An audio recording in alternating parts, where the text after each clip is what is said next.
As long as we know our history, we will know how to build our future. Americans know that a strong alliance of free, sovereign, and independent nations is the best defense for our freedoms and for our interests. That is why my administration has demanded that all members of NATO finally meet their full and fair financial obligation.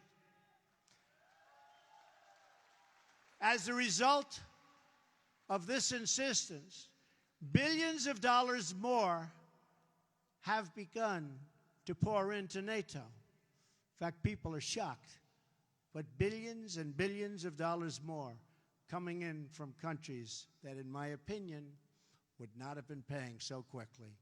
To those who would criticize our tough stance, I would point out that the United States has demonstrated, not merely with words, but with its actions, that we stand firmly behind Article 5, the Mutual Defense Commitment. Words are easy, but actions are what matters. And for its own protection, and you know this, everybody knows this, everybody has to know this, Europe must do more. Europe must demonstrate that it believes in its future by investing its money to secure that future. That is why we applaud Poland for its decision to move forward this week on acquiring from the United States the battle-tested Patriot air and missile defense system, the best anywhere in the world.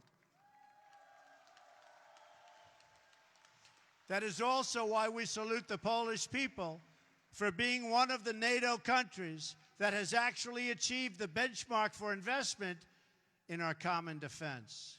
Thank you, Poland. I must tell you, the example you set is truly magnificent, and we applaud Poland. Thank you. We have to remember that our defense is not just a commitment of money. It is a commitment of will. Because as the Polish experience reminds us, the defense of the West ultimately rests not only on means, but also on the will of its people to prevail and be successful and get what you have to have. The fundamental question of our time is whether the West has the will to survive. Do we have the confidence in our values to defend them at any cost? Do we have enough respect for our citizens to protect our borders? Do we have the desire and the courage to preserve our civilization in the face of those who would subvert and destroy it? We can have the largest economies and the most lethal weapons anywhere on earth. But if we do not have strong families and strong values, then we will be weak and we will not survive. If anyone forgets the critical importance of these things, let them come to one country that never has. Let them come to Poland.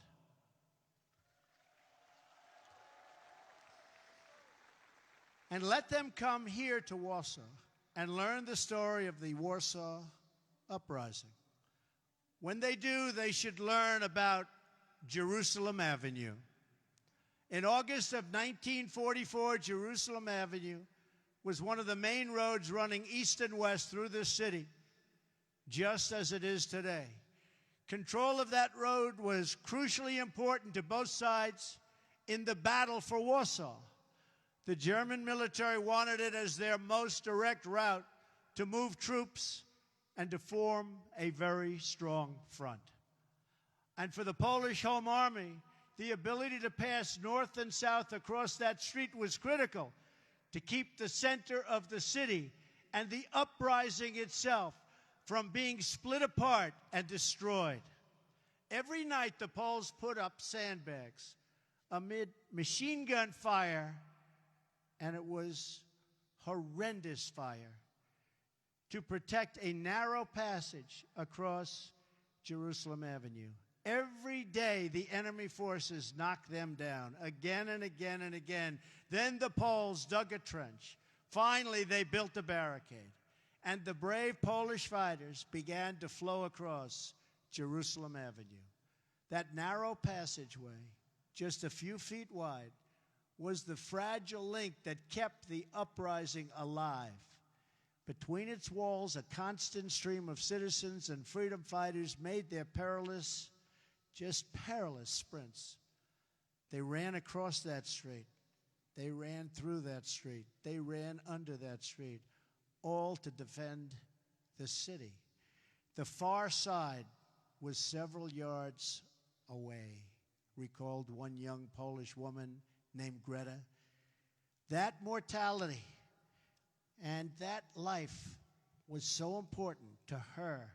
In fact, she said, the mortally dangerous sector of the street was soaked in blood. It was the blood of messengers, liaison girls, and couriers. Nazi snipers shot at anybody who crossed. Anybody who crossed, they were being shot at.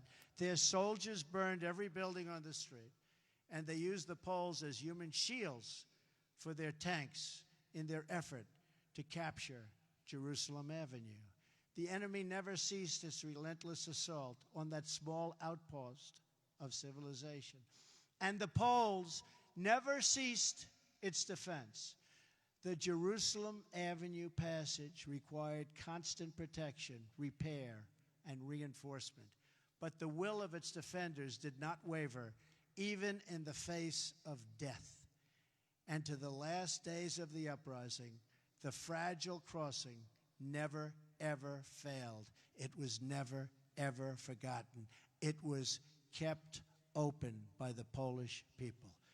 The memories of those who perished in the Warsaw Uprising cry out across the decades, and few are clearer than the memories of those who died to build and defend the Jerusalem Avenue crossing. Those heroes remind us that the West was saved with the blood of patriots, that each generation must rise up and play their part in its defense.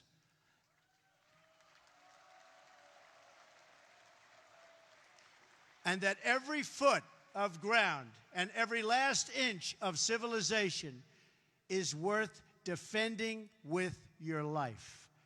Our own fight for the West does not begin on the battlefield. It begins with our minds, our wills, and our souls. Today, the ties that unite our civilization are no less vital and demand no less defense than that bare shred of land on which the hope of Poland once totally rested. Our freedom, our civilization, and our survival depend on these bonds of history, culture, and memory. And today as ever, Poland is in our heart, and its people are in that fight.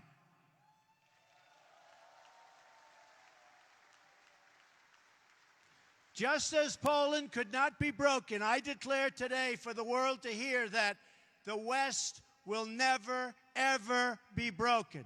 Our values will prevail. Our people will thrive, and our civilization will triumph.